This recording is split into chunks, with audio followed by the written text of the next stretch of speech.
Gordon raced toward Napford ahead of Spencer. Spencer was out of puff. Percy's mail cars rattled and prattled behind him. I won. I told you I would.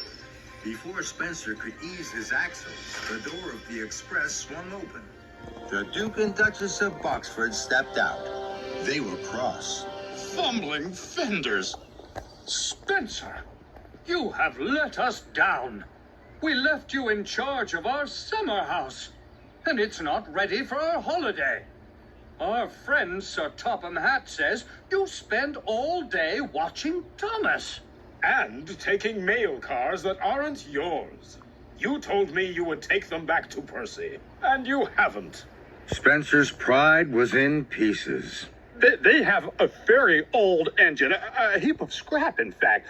I was chasing it because, in fact, Sir Topham, you should... Please, Spencer, stop.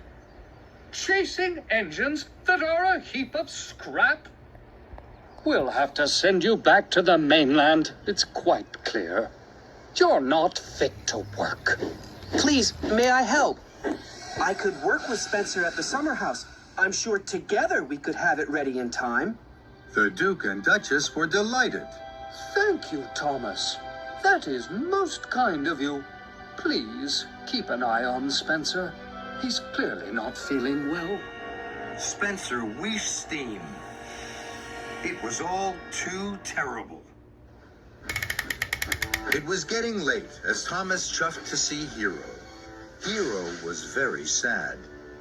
You did everything you could, Thomas.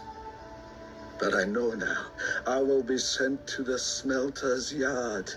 No, you won't. I won't let that happen to you. I promise. Don't give up.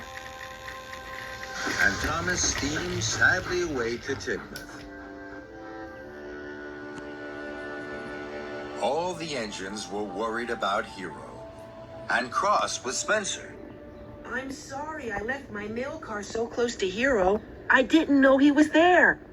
It looked like a very good hiding place. Don't worry, Percy. We all did our best. What should we do now?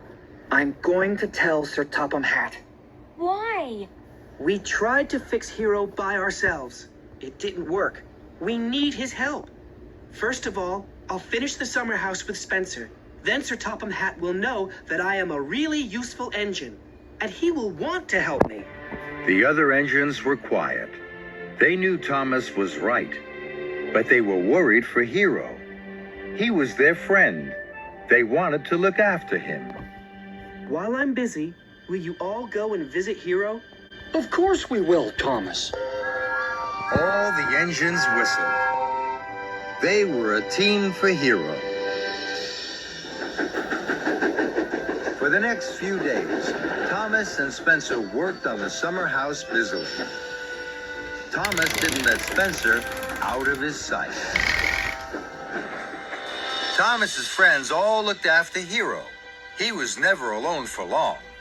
He laughed and told stories about his homeland to Emily, Gordon, and Percy.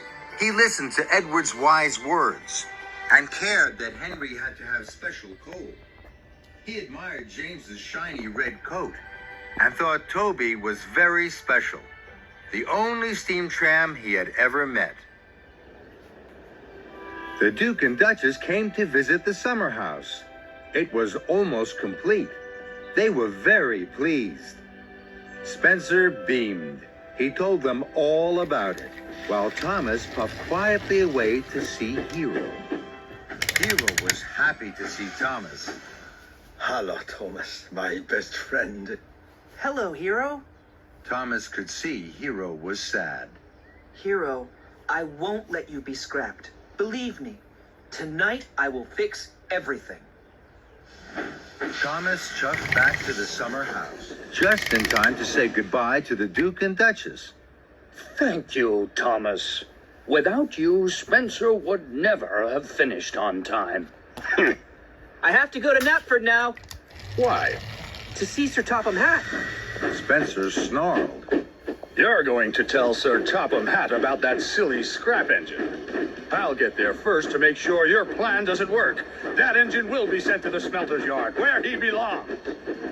So Spencer pumped his pistons and clickety-clacked after Thomas. Thomas heard Spencer's wheels whooshing and whirring behind him. I'll puff hardest. I'll chuff quickest. I know I can. Thomas and Spencer had the race of their lives. Thomas steamed over bridges and weaved tunnels. He slipped through junctions and raced round bends. Spencer thundered and roared, but he couldn't get in front of Thomas. At a junction, Thomas puffed ahead. Then he turned quickly onto a sidetrack. Spencer thundered on, then screeched to a stop. Spencer reversed back to the junction. He raced after Thomas along the narrow track. The rickety old track went over marshland. Thomas knew that it was the fastest way to Napford. Thomas huffed, and Spencer puffed. Spencer was closer and closer. Then there was trouble. The track was broken, and Spencer was too heavy with a creak and a crack. The track snapped beneath him. The mighty Spencer slid into the muddy marsh. Thomas stopped. He knew what had happened, but he could do nothing. I'm sorry, Spencer. I didn't know the track was broken. I'll go on and get help. I'll be back. And Thomas steamed on.